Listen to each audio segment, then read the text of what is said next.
Well, greetings and salutations, test takers. This is Dean Tinney, aka the Series 7 Guru. We're doing a sequence of Wednesday evening lectures. My old lectures are still up there, but they're getting a little long in the tooth. And I decided maybe it's time to update. So we'll be doing equity securities. If you're watching this replay, when obviously it's already happened, but we're going to be doing equity debt, working our way through the entire series. What is our goal tonight? Our goal tonight is to identify, these are definitional questions, authorized shares, issued shares, treasury stock, outstanding shares. Let me get this done, boom. Characteristics of common stock and the rights and privileges you have as a common stockholder. After we get that done, we'll talk about preferred stock. We'll talk about rights and warrants, and we'll talk about ADRs. We'll talk about tax consequences, and we'll call it a night. There is no such thing as a corporation that does not have a corporate charter. So if you're going to get a business structure, you go to an attorney and he says, well, what kind of business structure are you thinking? You could organize a business, form a business ownership as a sole proprietor, as a LLC, as a subchapter S, as a partnership, or you can go with the corporate form. I have some people I collaborate with, and sometimes my collaborators, which are, major corporations, say, Dean, we're afraid that you might turn into a competitor from a collaborator. And I said, well, one way you could determine whether that's the case is if all of a sudden I ask you to start making checks payable to Guru Exam Prep Inc. instead of what you're presently paying Guru Exam LLC. If it's an LLC, I'm just interested in getting my money. I'm not interested in taking on the world. But if I incorporate a business, then I'm going to issue some common stock. There's no such thing as a corporation that has not issued common stock. And on our corporate charter, we're going to stipulate the maximum number of shares we may issue under our terms of our charter. If you get this, these are recognition questions, and let's just put them in test format form. What I mean by that, let's call this A, let's call this B, let's call this C, and let's call this D. If I ask you the maximum number of shares a corporation that can issue under terms of its charter, you would say authorize. Now, we would probably authorize more shares than we plan on issuing. So maybe in our example, we decide they're going to issue authorize 4 million shares, but we're going to choose to issue 2 million shares. Those are shares that have been placed with investors. If I say shares that have been placed with investors, you would say be issued shares. Now, we wouldn't expect that early in a company's life stage. Corporations are like individuals and they have life stage, right? I joke, Bank of New York is older than our company, our country. If Bank of New York was organized as a sole proprietorship, when, Aaron Burr shot Alexander Hamilton, not only would he be dead, but the bank would be dead too. But the definition of a corporation is to carry out a business and divide the gains with its shareholders. So, if you work a corporation and the CEO says, what are we trying to do here? There's a lot worse answers than carrying out a business and divide the gains with our shareholders. It wouldn't be good if you said, I'm still trying to figure it out myself. That wouldn't be such a great answer. So we wouldn't expect early in a company's life stage they're going to have excess capital. Treasury stock would be associated with having more money than we need. When Steve Jobs was around, he said Apple is not paying dividends. Apple isn't buying back Treasury because we need all that money. And then when he died, Tim Cook said, okay, maybe we don't need $200 billion laying around to come up with a new iPhone. And Apple said, we're going to start returning shareholders excess capital to shareholders through dividends and Treasury stock. Treasury stock, test question, are shares that have been purchased by the corporation. And so if the corporation buys back 200,000 shares into the Treasury, we would now have 1.8 million shares outstanding. Very testable to know that Treasury stock has no voting rights. So that 200,000 shares in the Treasury doesn't vote. and Treasury stock pays no dividends. It has no dividends. Oracle has a guy named Larry Ellison. And Larry Ellison used to own 20% of Oracle. Now he owns 44% of Oracle. Pretty neat trick. And he didn't buy any more shares. So, gee, how did he go from 20 to 44 without buying any stock? What he had was Oracle buy stock into the Treasury. If I own 200,000 of this 2 million and the company buys back 200,000 shares, now I own 200,000 of 1.8 million. So as Oracle buys back its stock, Larry Ellison's proportion ownership is going up at 44, right? How many shares? I got a question for you. So here's our corporate charter, and this is as it stands today. How many shares could we issue without amending the corporate charter? How many shares could we issue without amending the corporate charter?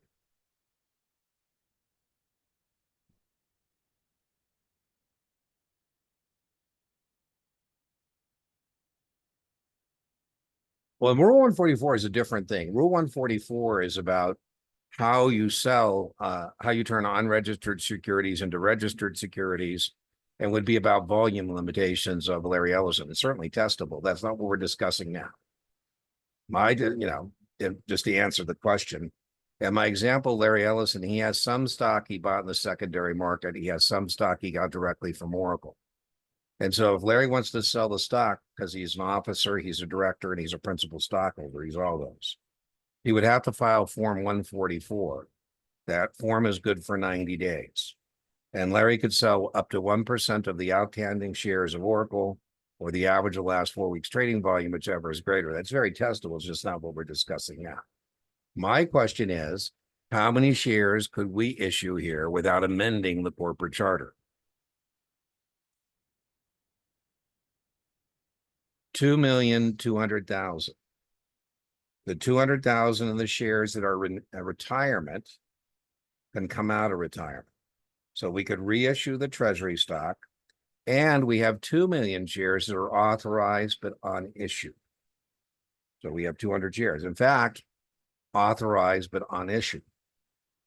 We might even make a registration statement with the SEC for the 2 million shares that are what we haven't sold.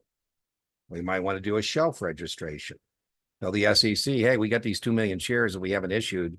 We'd like to issue them in the next 2 years, and we'd like to do our registration statement in advance. So 2,200,000. All right, so when you own common stock, you have certain things that are advantageous to owning common stock. Nobody's ever going to call you and say, hey, your stock's at -5, right? Your stock can just go to 0. That sounds like a bad thing, but that's a good thing, because we have things where you can lose actually more. So limited liability. If we sell off all the assets and we pay off all the liabilities, the shareholders have a residual claim to the assets. Assets minus liabilities equals shareholder equity. That's called book value. I'm not going to make you do it. We don't assume we're liquidating the business, because usually the business is more worth more alive than it is dead. This is kind of embarrassing. I mean, geez. But Citigroup, its market price is 60% of its book value.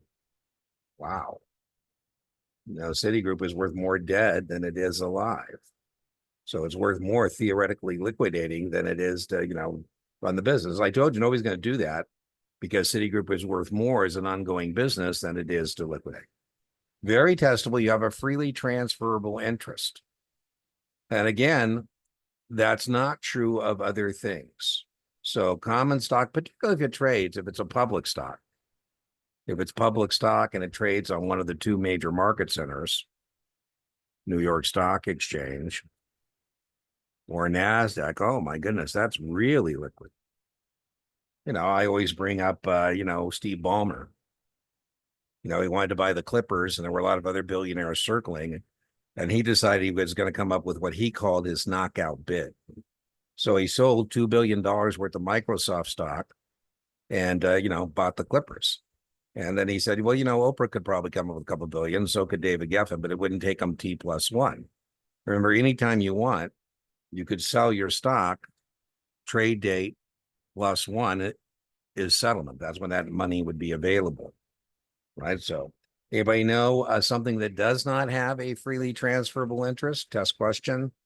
What investment vehicle does not have a freely transferable interest?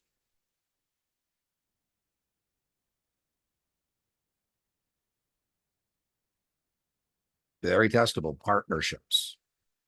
Right? You can't get in or out of a partnership without the permission of the GP. I was reading that Chipotle, I thought this was kind of fun. Chipotle wanted to start giving stock to the people, the employees at Chipotle. And they thought it would not be as motivating because, Chipotle was like, $500 a share. They thought it wouldn't be as motivating to the people that work there if I gave you like 0.01 shares. And so they did a stock split to make the stock a little lower price so that they could, give them like 2 shares instead of, 0.0 shares. Pretty cool. Whenever there's a stock split, test question, there's no change in your proportion ownership. You have more shares, but so does everybody else. Now, I think a lot of test prep vendors go way overkill on calculating the adjusted cost base. It's not a taxable event. You can get these questions right by just shopping the answer set and knowing that I need more shares at a lower price. More shares at a lower price. There'll only be one answer in the answer set that meets that parameter.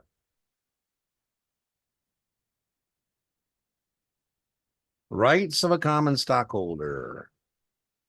I like walking to the Costco and saying, I'm not only a member, I'm an owner. I own 0.000000001%. One of the things we get tested on is, besides the rights we have as a common stockholder, is what we call sources of business information. So as a shareholder, I have a right to inspect the books and I have a right to inspect the records. Now, that doesn't mean if Fidelity buys 1 share of Schwab, they get to go in there and start kicking around. What this amounts to is that you have a right to 3 10-Qs. Those are the quarterly reports, and a 10-K. That is the annual report. It also includes that 4th quarter. You're going to receive a balance sheet, an income statement, and a statement of cash flow. The 10-K is going to be audited. I had a friend of mine and she was talking about selling the stock. I said, well, why don't we wait till we get the quarterly results and kind of see where we're at? I mean, I don't know what's going on there, but we'll have a good look in as we finish up the quarter and we get the earnings report, right? So why don't you wait? You have a right to vote on matters pertaining to the corporation. Again, very testable.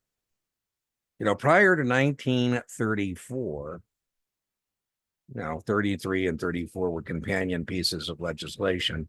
All that legislation was called the New Deal. That means the old deal must have sucked. The old deal was, trust me, you love it. That's 33. And then 34, we would have shareholder meetings at 11:59 p.m., Alcatraz Island, and there'd be a thug at the door and he'd ask you how you're going to vote. And if you came out with the wrong answer, you might not make it to the shareholder meeting. So 34 says that you don't have to attend the shareholder meeting to vote. So how do you vote without attending the shareholder meeting? How do you vote without attending the shareholder meeting? Right on, Christina, by proxy. When you open an account at a broker-dealer, I say, Christina, do you want your securities in your name, or do you want your securities in street name, the name of our broker-dealer? In a cash account, you would have a choice. In a margin account, Christina, you would have no choice.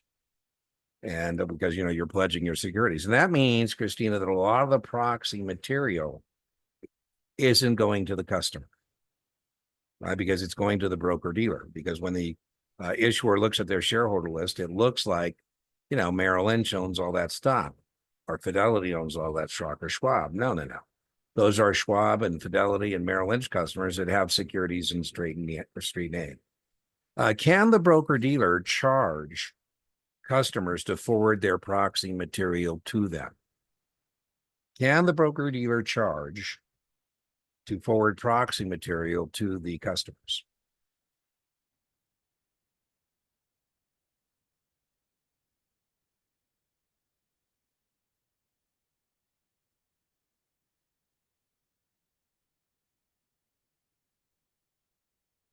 Can the BD, the answer is no.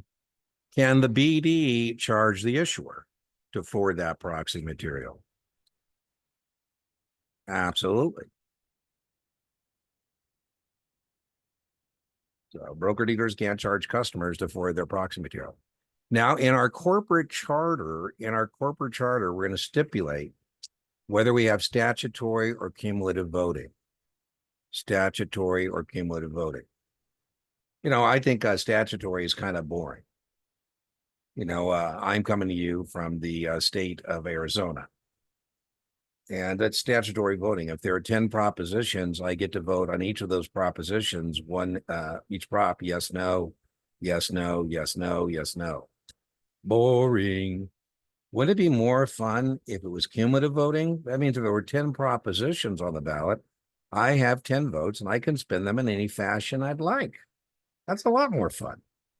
And I'd have greater impact. If it's like legalizing cannabis, maybe I could put 10 for, 10 against, but then I didn't get to put anything else.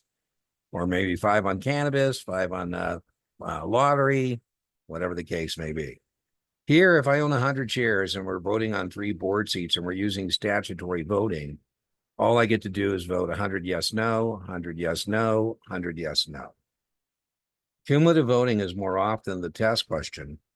And it's not many corporations that have cumulative voting. But here, what you have to be able to do on the test is tell me that if your client has 100 shares, X number of shares, 100 in this example, and there's 3 board seats, that your customer has 300 votes and can spend them in any fashion he would like. Right? Maybe this is my buddy and I put all 300 on this board seat and then I don't get to vote on anything else. Or I could put 150, 150, I could do it any way I want. I could put 100, 100. Test question: what protects minority or small shareholders more? Cumulative or statutory? Which one protects minority or small shareholders? Very much a test question. Yeah, right on, Kevin, because on any one thing they can load up. Any one thing they can load up. We also may have, this is becoming more popular, particularly in Silicon Valley. We might in our corporate charter also have what are called test questions, supervoting shares. Supervoting shares. And the test question here is supervoting shares have more than 1 vote per share.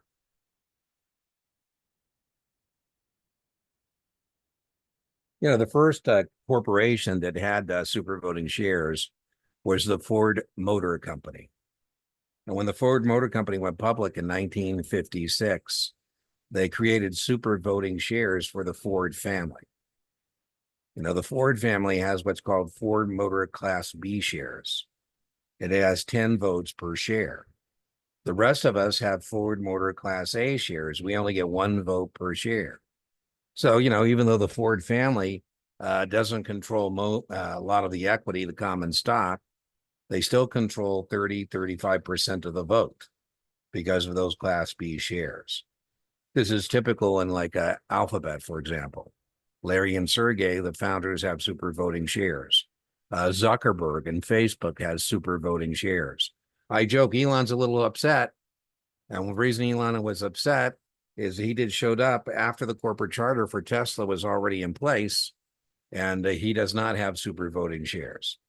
And he's been hinting that he thinks he should have a greater say than what he has in terms of the stock he owns.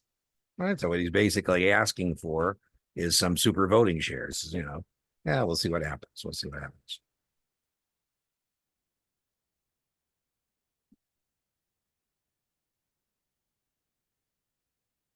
All right, so again, tonight's discussion is equity securities. I always get these kind of comments. I'm not quite sure what to make of these comments. People tell me on debrief, I got more preferred stock questions than I was expecting. And then I respond by saying, well, what were you expecting? I don't know how to respond to that.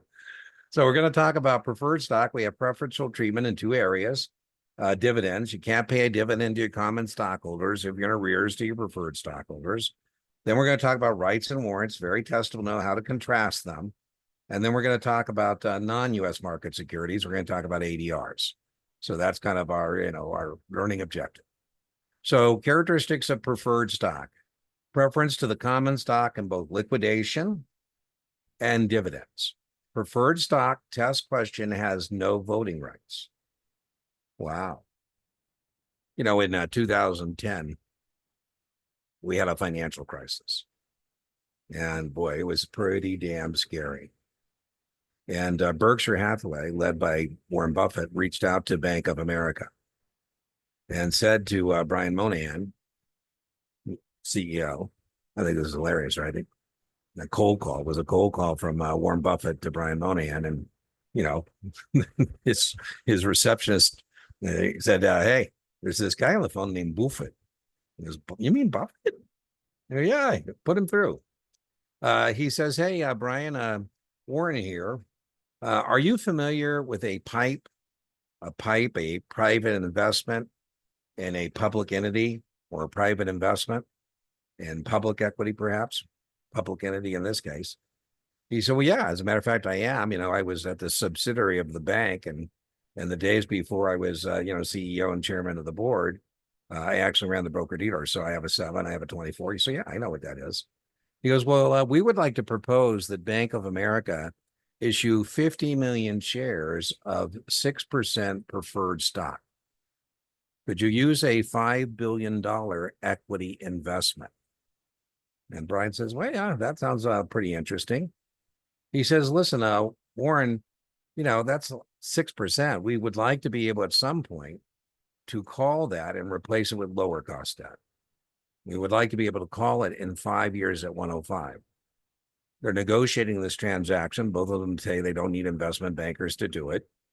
And Warren says, okay, fine, callable in 5 years at 105. So we'll have some call protection. You can't call it away.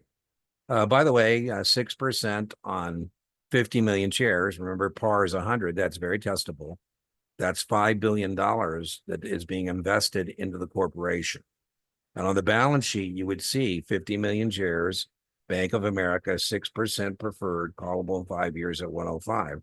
That will be on Bank of America's balance sheet. Anyways, Warren also said, I'd like some warrants as a sweetener. I'd like to be able to buy 700 million shares of Bank of America common for the next 10 years for $7.15. And Brian said, well, right now the stock is 6. He goes, I know that. And he says, okay, done. Anyways, that investment was made in 2010, and the shareholders of Bank of America were voting on whether Brian Moynihan could be the CEO as well as the chairman of the board. And they were asking Mr. Buffett what he thought. And I thought he did a pretty good solid for Brian Moynihan. He said, test question, our 50 million shares of preferred stock has no voting rights. That's the test question. He said, but if it could vote, it would vote in favor of that. I thought, well, boy, he didn't have to say that. That was nice. And then he said, we have 700 million warrants we'll be exercising and providing additional equity to Bank of America. And those 700 million shares will be voting with management. Wow. A little bromance going on.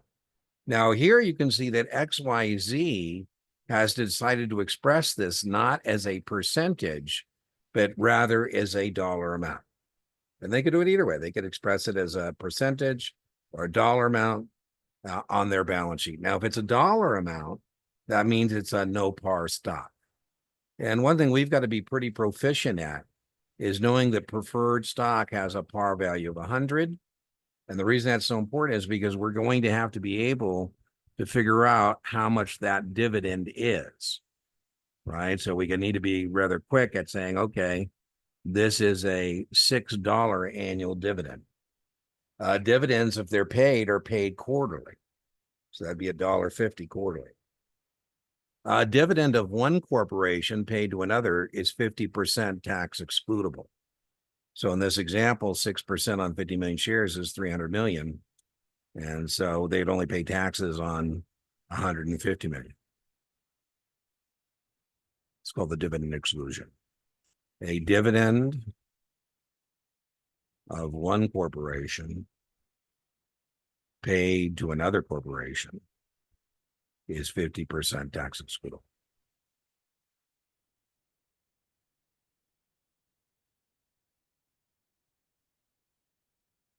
Is that an I or B? I don't know. That's right. Who cares? That doesn't look quite right to me, but good news for Dean. It's not a spelling contest, right?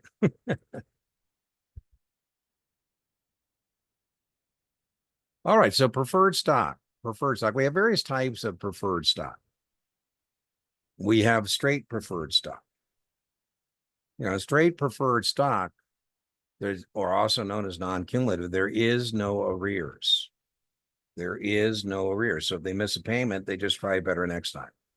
Wouldn't that be great, man? If your phone bill was non-cumulative, that means if you miss it this month, they say, that's okay. We're just going to wipe the slate clean and you try better next year, right? So here, if in this corporation, they did not pay a dividend, they omitted the dividend. Omit is just the fancy word saying they didn't pay it.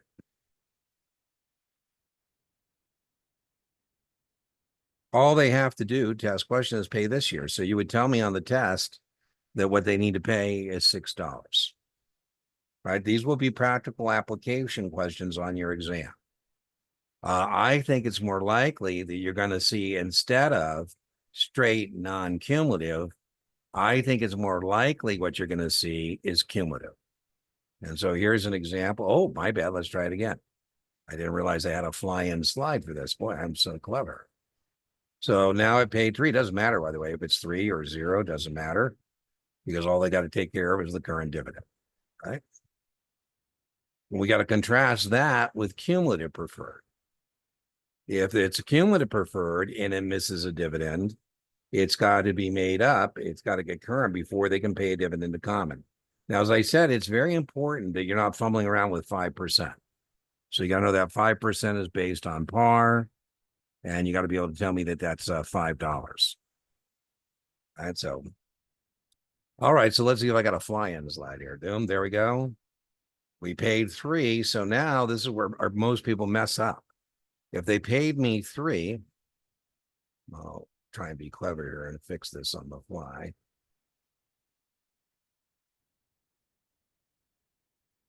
There we go.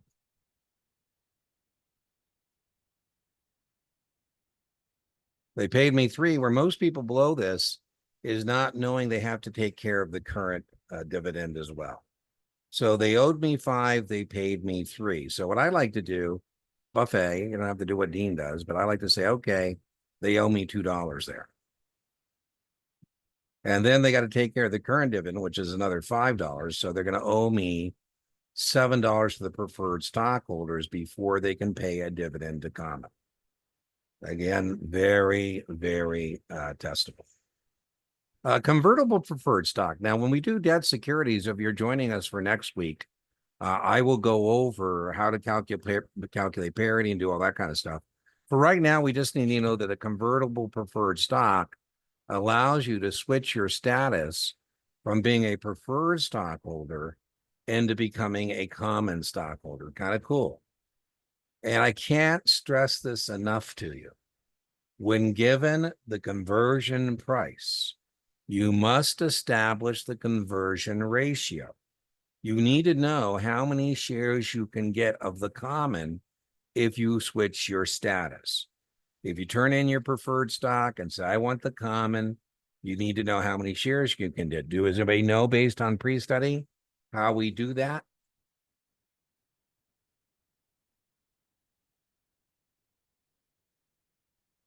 Very testable. We're going to take par and we're going to divide by the conversion price. Very important.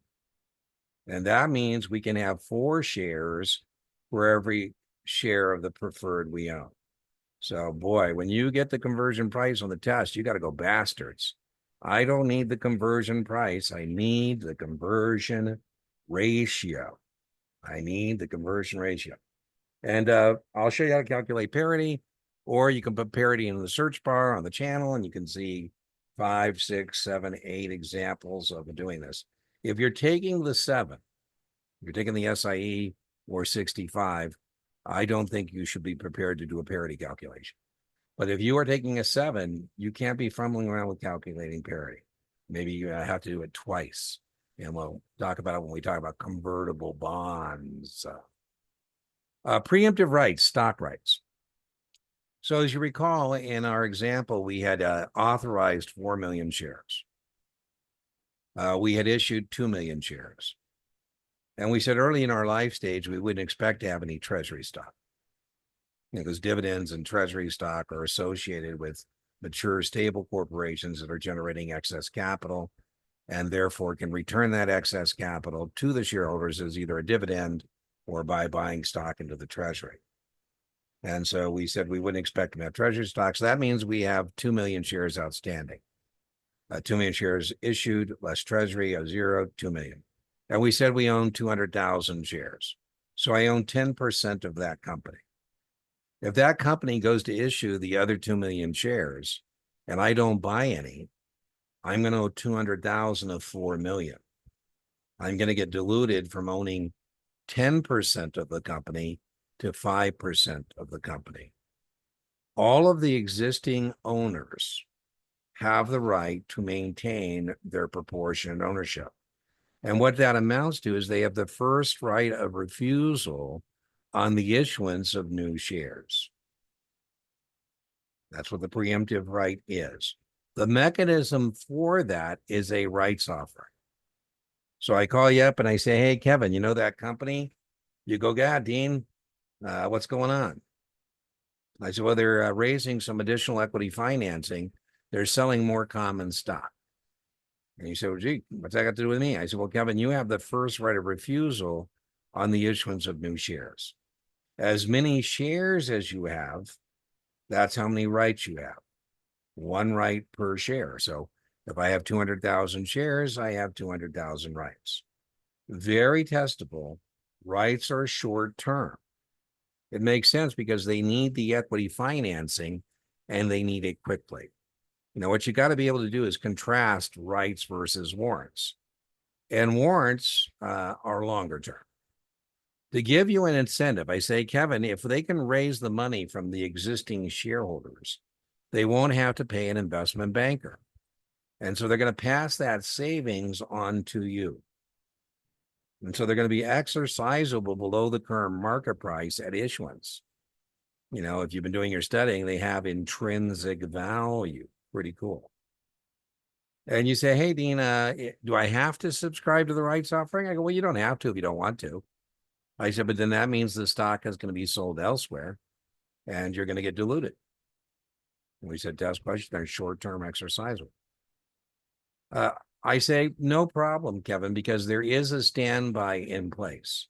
There may or may not be a standby in place.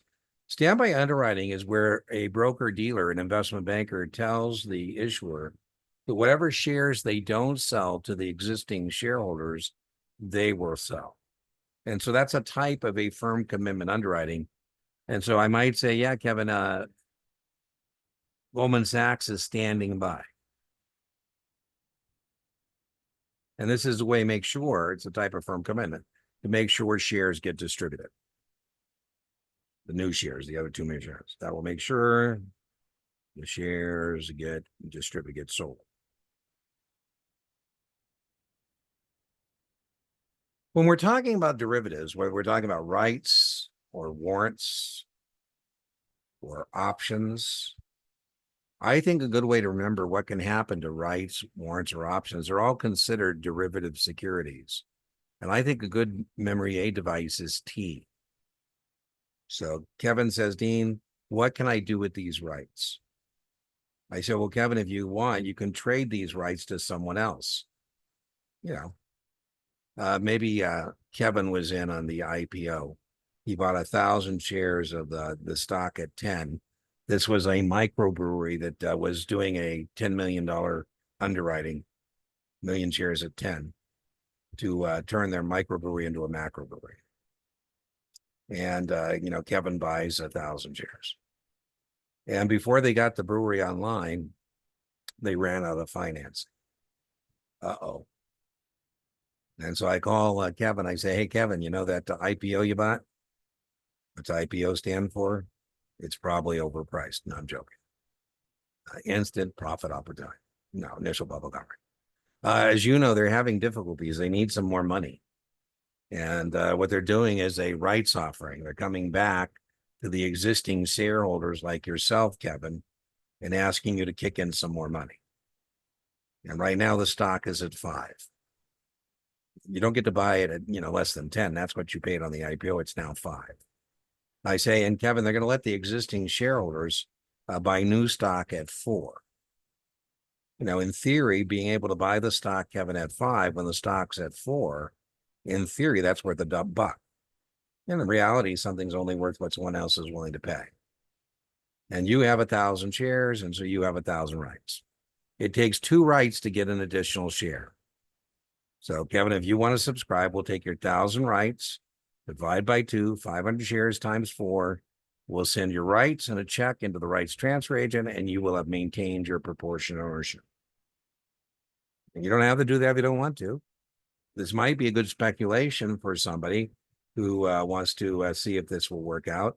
And so another thing we could do besides exercise is trade the rights to someone else.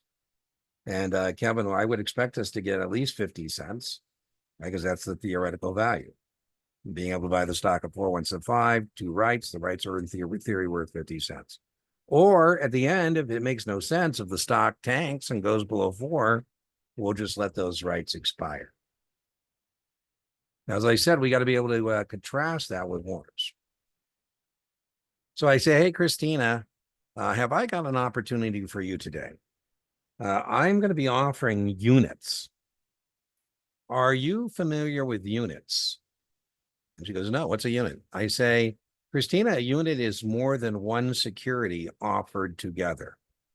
More than one security offered together. So here's the first part of this transaction. I would like you to lend this biotech company some money. I'd like you to buy their debentures. We think this biotech company could become the next Amgen, Genentech. We think they might come up with a cure for Alzheimer's. And so we think this is an acorn that could become an oak tree. And so I'd like you to lend them $1,000. The bonds pay 8%. So if you buy 100 of these bonds, you'll get a check, assuming they don't default. 4,000 on January 1, 4,000 on July 1st. And she said, what's the rating? I say, not rated. She goes, not rated? Are you nuts? Everything goes according to plan, and I get back my 100 in my last interest check, 104. I go, I agree with you. If that's all I had for you, Christina, I too would take a pass. But I have a sweetener for you. Sweeteners get people to eat things they otherwise wouldn't eat. Right now, the stock is $5, and you're going to get warrants to buy it at 6 out to the year 2034. And, right now that makes no sense. But in 2034, if this becomes an oak tree and not squirrel food, man, now we're looking pretty good, right? So it's attached to a bond offering as a sweetener. Could be preferred stock. Makes the preferred stock or bond more marketable.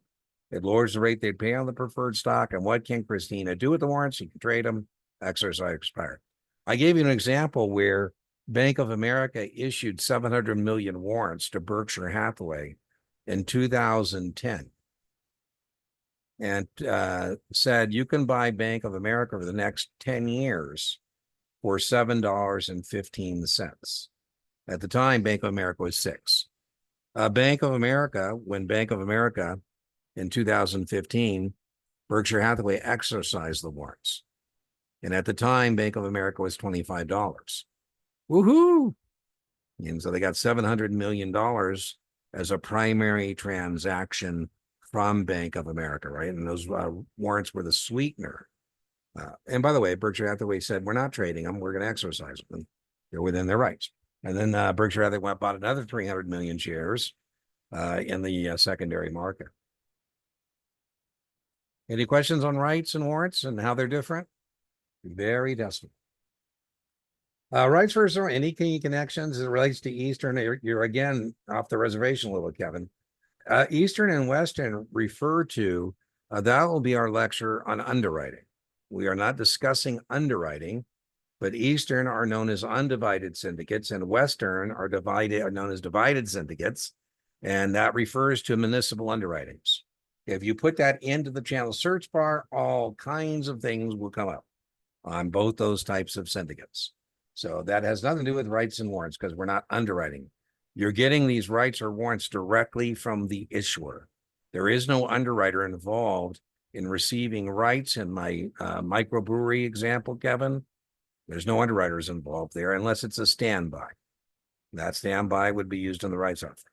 And then warrants, again, you're getting this directly from the issuer when you invest in the bonds. There you go. Very testable, American depository receipts. You know, Mexico used to have a monopoly phone carrier that was publicly held called Telefonos de Mexico. And, at the time, I could very easily buy the Mexican security in the Mexican market. It takes me all of 10 seconds to do that. But Telefonos de Mexico also had an ADR, an American Depository Receipt. And it's just much easier for me as a U.S. investor to buy an ADR than to buy the foreign security in the foreign market. If I buy the ADR, I know it's T+1, under the Uniform Practice Code. I don't know what is it in settlement in Mexico. Is it T+1, mañana, who knows, right? It's not very helpful for me to receive reports in Espanol because I don't read Espanol. It's inconvenient for me to get accounts that are denominated in pesos. At the time, Bank of New York had an ADR. It was sponsored.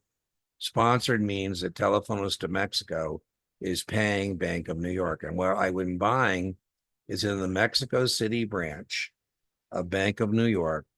There's 1,000 shares of Telefonos de Mexico, of which I am the beneficial owner. Test question number 1, ADRs facilitate U.S. citizens owning foreign shares, right? This is the easy way to own Nestle. That's a Swiss company. I could buy Nestle as a Swiss security in the Swiss market or as an ADR. Heineken, that's a Dutch company. I could buy the Dutch security in the Dutch market. I could buy it as an ADR. Toyota, Samsung, you get the idea here. Now, in my example of Telefonos de Mexico, they're collecting the phone bills in pesos. And it used to take 10 pesos to get $1, and now it takes 20 pesos to get $1. So my dividend got cut in half. That's very testable. ADRs have foreign currency risk. If the underlying business is conducted in the foreign currency, they have foreign currency risk. The depository bank, in my example, Bank of New York, is the registered owner of those foreign shares. The dividends are net of the foreign withholding tax. So, I'm supposed to receive $1,000 in dividends from my Telefonos de Mexico, but the Republic of Mexico keeps 15%. Please pay attention. It doesn't matter if this is the Republic of Mexico, the Kingdom of Norway, it does not matter. By international treaty, all the countries that have stocks or bonds have agreed that this is how we're going to do it. It's never going to be more than 15%. So I got $850. What do? I claim the entire amount on my tax return, and I claim a credit for the $150 that the Republic of Mexico kept. So I claim the entire dividend amount, and then I take a credit for whatever that foreign government, Kingdom of Norway, Republic of Mexico kept. Generally, the voting rights and preemptive rights are not passed on. What that means is when I buy an ADR, I should understand I do not have the first right of refusal on the issuance of new shares. I do not have voting rights. Well, Christina, yeah, I mean, I kind of struggle a little bit with that, Christina, about political risk because, yeah, I love my progressive friends, but my God, if they ever do take over, watch out even here, right? But Christina, You are correct, particularly as it relates to Mexico. Mexico's retiring presidente is a guy named AMLO, Antonio Manuel Lopez Obrador, and he's not a capitalist-friendly guy. So you do have that political risk, right? Uh, you know, I come to you, Christina, and I'm a general. It doesn't. We can pick any country, not just Mexico. I'm a big fan of Mexico, but Christina has a nice business there. She's got a great lease. I say, hey, Christina, I like that location. I think I want that. And she goes, I got a lease. And I go, I got a tank. I think my tank trumps your lease. So, right on, Christina. I have a friend who's his boss was the first American. His name was Paul Tatum, shot by the Russian mob. And they were pretty clear with him, Christina. They told Paul he had a joint venture with the Russians called the Hotel Renaissance in Moscow. And the Russians had told him they're making him an offer that he can't refuse. And he's from Madison, Wisconsin. So he doesn't quite understand what that means. And he said, well, no, I don't like that offer. And in the US, if I don't accept your offer, we don't assume that, that's going to be anything other than negotiations. But anyways, he was in the subway one day and his security detail disappeared. And anyways, David came back to the US. He goes, I made so much money, more money in Russia. I said, yeah, but they shot your boss, David. I mean, we don't expect here that, somebody's going to shoot your boss. It might happen, but it would probably be indiscriminate. It wouldn't be, because you turned down a business deal. I claim the entire dividend and then take a credit. That's exactly right. And that said, the most of it will never be more than 15, indeed. So why do we want to own, hold foreign securities, foreign stocks in my portfolio? What I want additional diversification. And under modern portfolio theory, the idea is we can add more diversification by having things that have different correlations, move in different directions. And so that's why we would want to do that. Risk associated with foreign stocks, whether it's an ADR or the foreign security in the foreign market, foreign currency risk, very testable. And then, Christina, your point, we have what are called developed markets. So, I spent a lot of time in Mexico. I would consider Mexico, in my example, to be a developed market, not an emerging market. So, if I go to San Diego and I hop my bus and it takes me to Ensenada, which I do quite a bit, it's not like I'm in some place that is different. But in emerging markets, you have even more elevated political risk, right? It could be a coup, who knows what's going to happen. The two major market centers, we'll have a separate lecture on the two major market centers, but those two major market centers are the exchanges. The New York Stock Exchange is the model, and that's a physical location. It's 1792. There's no telephones. There's no electronics. And if I'm talking to George Washington in there in Tidewater, Virginia, and he bought Stock and Bank of New York in the IPO, which he did. And he says, Dean, I would like to sell my Bank of New York stock. And I said, well, George, as you know, everybody around here in Tidewater, Virginia is kind of real estate rich and cash poor. I haven't been able to find you a local buyer. I say, George, are you familiar with one of the most successful cartels ever created? The New York Stock Exchange. He goes, we know I am. I was inaugurated on the front steps. I said, well, as you know, George, those guys, we didn't have any gals down there until the 70s. Those guys have said they're going to have an auction between 9:30 and 4 o'clock. And unfortunately, you have to be a member to attend that auction. I'm not a member, George. So we're going to have to go through one of those members, and they're going to charge us a commission. Test question. The New York Stock Exchange can best be characterized in an auction order-driven market. I'm sitting down there one day as a specialist. I say, hey, floor brokers. Floor brokers are, brokers who are executing orders for clients and firms. I'm going to specialize. Why don't you leave your limit orders with me, the price at which your customer wants to buy or sell the security, and if I can get your customer his price or better, I'll do so. That'll free you up to go do other things. And so it's determining the quote in an auction market are the limit orders. That's what we mean by that. As contrasted to, test question, the over-the-counter market. If you ever make it to San Francisco, I would highly recommend you pop by the corner of Montgomery and Jackson. As you can see, there's a sign there. And you would see a sign that says, William Tecumseh Sherman was a market maker here. in the 1850s, he provided liquidity in mining stocks. There is no telephones or electronics. And so you would go into his broker dealer, and over the counter would be a chalkboard. And on that chalkboard would be a quote. And the first job you would get would be a chalk boy. Your job would be to climb the ladder and post our quote. And I would post a bid and an ask on my chalkboard for a particular security, as well as how many round lots I'm willing to buy or sell at that quote. And what I'm hoping to do is buy it into my inventory 15, sell it on my inventory 16 as quick as possible to capture that spread. Test question: over-the-counter markets can best be characterized as negotiated, quote-driven markets. And so here we have market maker, Goldman Sachs. Here's Schwab, an order entry firm. And Schwab has a customer who wants to buy or sell. Well, if the customer at Schwab is selling, they would get the bid 15. When they're buying, they would pay the 16. And we'll be doing another lecture, a whole separate lecture on secondary markets trading. There's one up now. I think it's excellent. Somebody watched it and was actually, a hater and saying, one of my competitors, and they said, that video, you could get a job as a trader. I said, I took that as a compliment. So we will be doing all these lectures, refreshing them. And so you can see that coming. I'm coming to you 2024. There's videos now on the channel that are 2020 if you're watching the video replay. Taxation. Cash dividends are taxed at ordinary income tax rate. Don't tell me it's ordinary income. It's not. It's in your portfolio.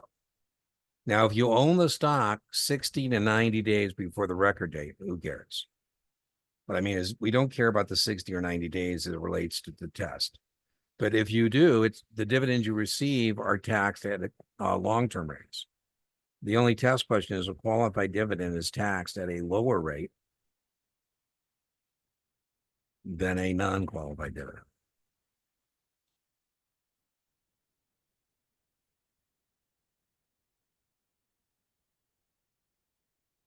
Stock dividends are not taxed until sold. Your cost basis is adjusted, right? So you don't owe taxes. So, if Dean buys 100 shares at $50 per share, my cost basis is $5,000. Cost basis is simply when you turn the money into the security. That's cost basis. And at some point, I'm going to turn the security back into money. It's called my sales proceeds, right? So here, if the company declares a 10% stock dividend, let's show you an example of this. I'm getting 10% more. Is that going to change my proportion ownership in the corporation? Is that going to change my proportion ownership in the corporation? Yes or no? As a result of a stock dividend or a stock split, does proportionate ownership change? The answer is no. Right? I have some more shares, but so does everybody else. Now, what I'd like to do is now that I have 110 shares, what I'd like to do is sell them at 50 and tell the IRS I neither made nor lost any money. They say, no. They say, Dean, your $5,000 bought you 110 shares. So your adjusted cost base is $45.45. So if I sell for more than that, I've got a gain. Less than that, I've got a loss, right? By the way, if you can't decide what to do on the test, divide. I'd be doing you a service to cover every key on your calculator except the divide key. If you're not dividing, you're not doing the right math. Capital gains. To qualify for long-term capital gain, you have to be at risk for more than 12 months. I have a friend of mine and we both bought the stock at the same time.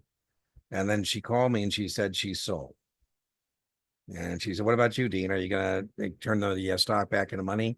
I said, well, I wish you would have given me a call because we're pretty damn close to 12 months. And so I'm going to hold on.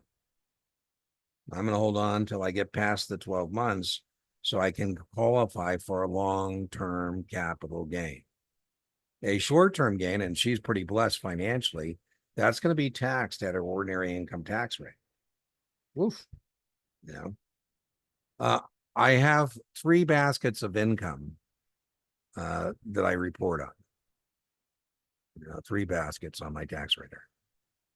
I have paycheck, portfolio, and passive. And so let's say Dean makes $90,000 working for money. And now I have my money working for me, paycheck, the IRS calls on earned income. And then I have portfolio, that's my money working for me. And when I take all my gains and losses, I net my realized gains and losses. I have lost $17,000 this year. What I'd like to do is take that against my paycheck income and say I made $73,000. No. What I can do is say I made $87,000. I can take 3. This is a recognition test question. And now I'm going to bring forward the 14,000 for next year, right? Because I just am using 3 there on my tax return. So the most you can take from your portfolio to your paycheck is 3. And then the other basket I have is distributions from my partnerships. So those would be my 3 baskets. On the test, we don't really care about paycheck, and there isn't many questions on partnership. Most of the questions on the test would be about this thing. Nobody expects me to be an accountant, but they do expect I have a general understanding of the tax consequences of investments. Okay, so rules applying to the sale of equity securities. We definitely need to know the definition of a penny stock. And then we need to know rules and regs about it, very target rich. The definition, test question. By the way, those are the 3 styles of question: definition, recognition on the test, practical application, and then, judgment questions. So be careful. If it's on New York or NASDAQ, it's not a penny stock. So it's less than 5 trading non-NASDAQ. The way we say that is non-NASDAQ OTC stock under 5. That definition is testable. Penny stocks have a lack of transparency, a lack of liquidity. They're easily manipulated. If you saw Wolf on Wall Street, that's a real guy named Jordan Belfort. And it's a real story about a firm called Strat Oakmont. And what he was is the master of the pump and dump. And he went to prison, federal prison, for violations of 33. Penny stock rules. We have to give you a disclosure document. It doesn't apply to unsolicited orders. I think there's probably going to be a lot of TD Ameritrade customers, rest in peace, TD Ameritrade, that are upset with the merger with Schwab. Because TD Ameritrade used to allow their customers to trade penny stocks in their TD Ameritrade accounts on an unsolicited basis. I'm not sure Schwab's going to let them do that. So, in other words, TD Ameritrade doesn't have the responsibilities of providing you a risk disclosure document if you're on an unsolicited basis buying penny stocks. We have to disclose compensation. The only problem with this is you're depending on Jordan Belfort, Wolf of Wall Street, to tell you how much he's actually making. Very testable. Instead of getting a quarterly statement, you get a monthly statement. Very testable. The suitability statement does not apply to an established customer. An established customer test question is somebody who has had funds with us for a year, or has done 3 trades.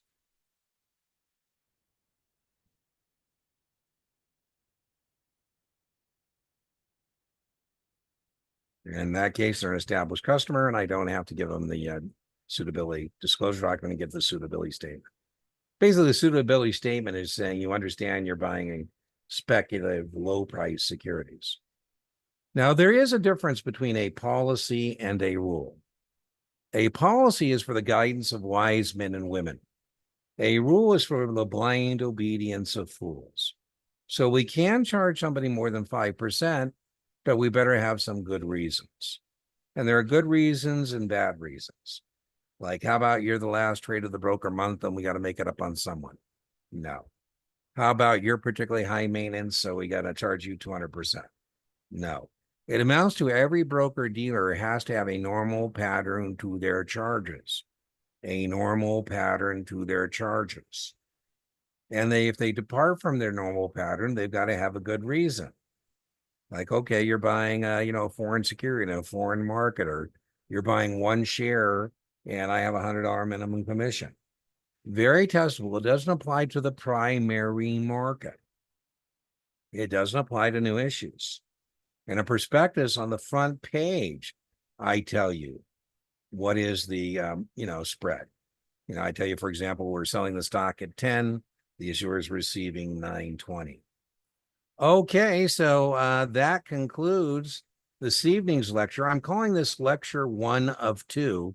And the reason I'm calling this lecture 1 of 2 is because what we're talking about is how do corporations capitalize themselves? And they capitalize themselves with equity and debt, stock and bonds. And so the next lecture will be lecture 2 on debt securities. We'll first talk about interest rate risk as it relates to all debt securities. And then we'll talk about corporate securities, the various types of corporate debt securities, secured bonds and unsecured bonds. We've already done the lecture on munis. That's already up and available. And then we'll decide what we want to do next after that. Remember, inch by inch, your exam is a cinch. Yard by yard, your exam is hard. And I'll see you for the next one. Let me stop the recording.